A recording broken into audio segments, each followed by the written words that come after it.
Alright, this is Solutions in Plastics. Basically, this is a number 4 plastic, and they say it's not recoverable or recyclable, but they're wrong, as usual.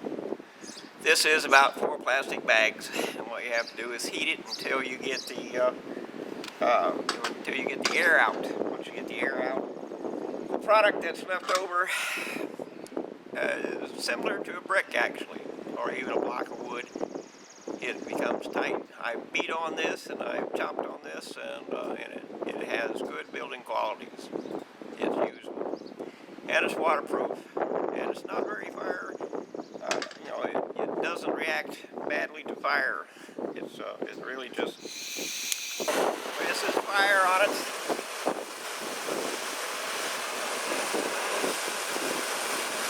And I don't think you can see the flame, but it is a lot of flame.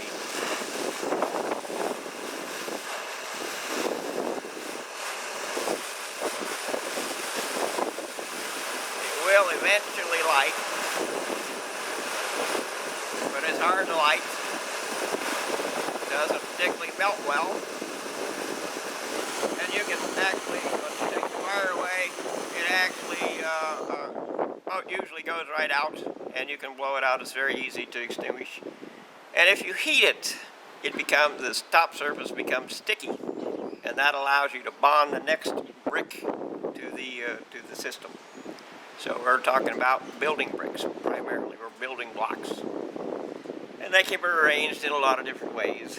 But basically, you just have to create the block and some kind of glue be in between it, or just heat it and stick them together that way. And miscellaneous specs for it, you can work out for yourself.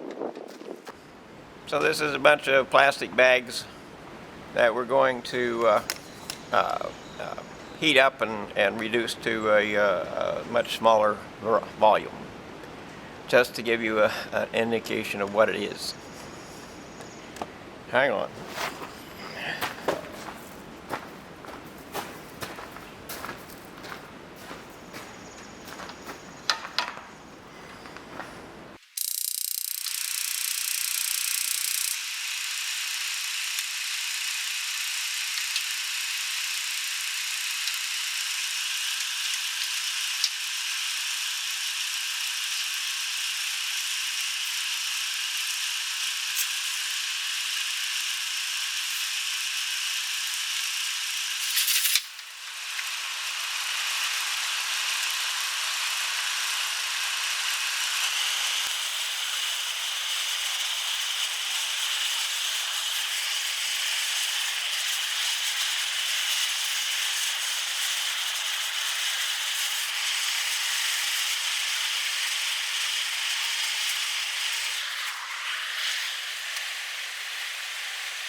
Alright, well, that's about as much time as what this video allows, but you can get the basic idea. It takes quite a bit of heat, but if you separate the material out so it's not such a compact mass, the plastic will melt in a much bigger hurry, and you'll get a much better product in the end.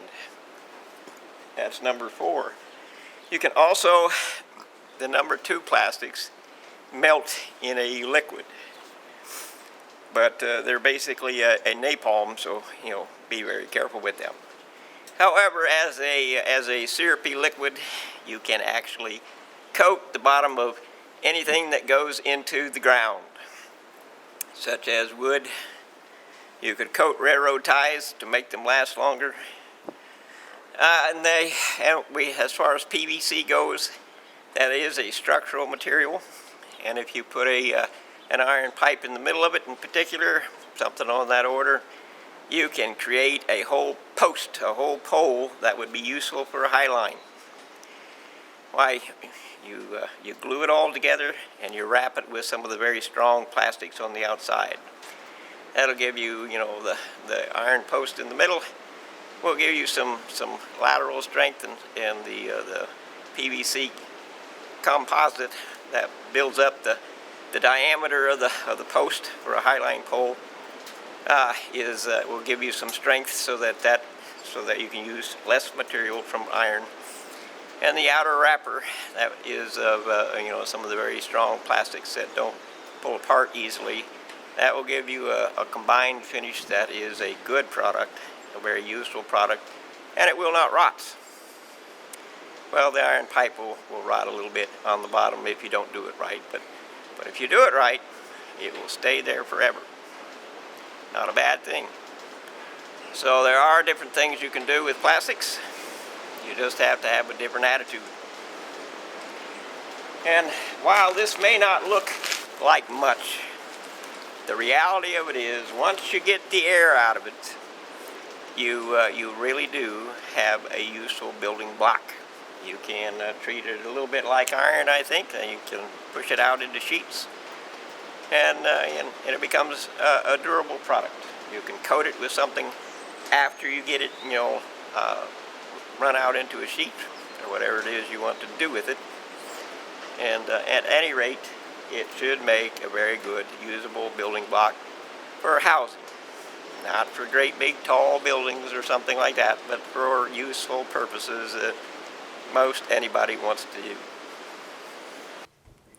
In terms of plastics, you just need to expand your mind about what you can do, something entirely different than what you were expecting to do with plastics, and find a solution that way.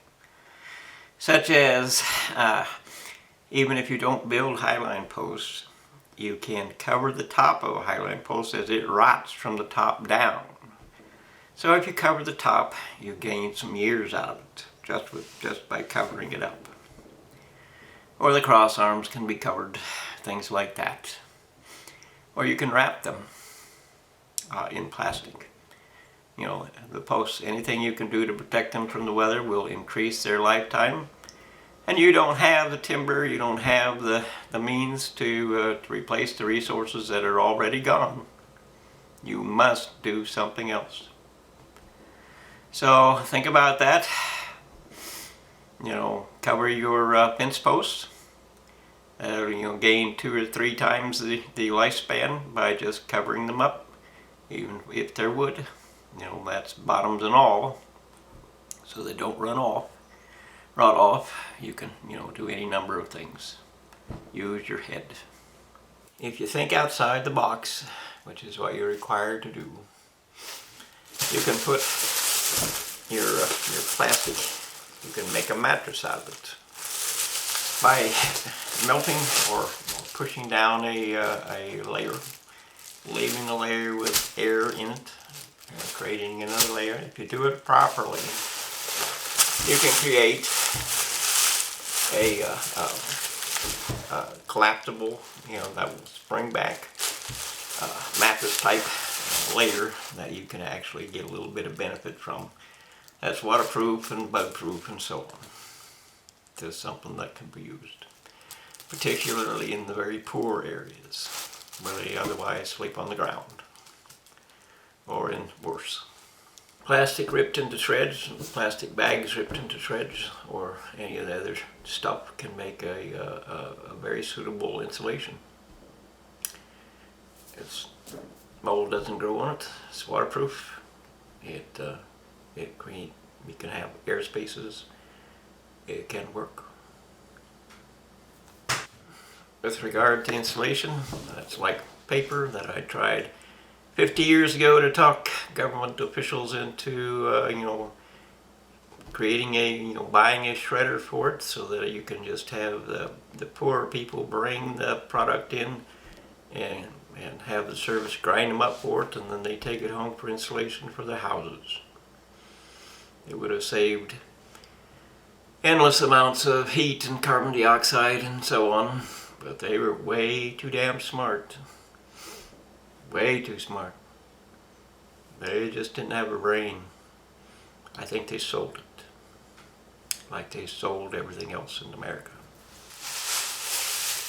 This is one method of making insulation. Just take the bag, you twist it all up, and in the end, you end up with a product that you can put into walls and put into ceilings and what have you. With a lot of air space for holding heat and cold back. It really is that simple.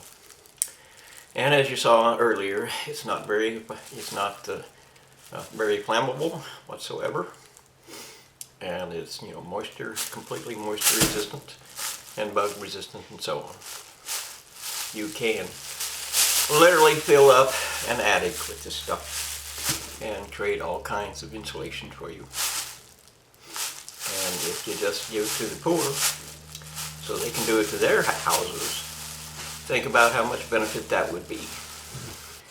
For the purpose of insulation, you can simply pin those bags together and make them like little pillows.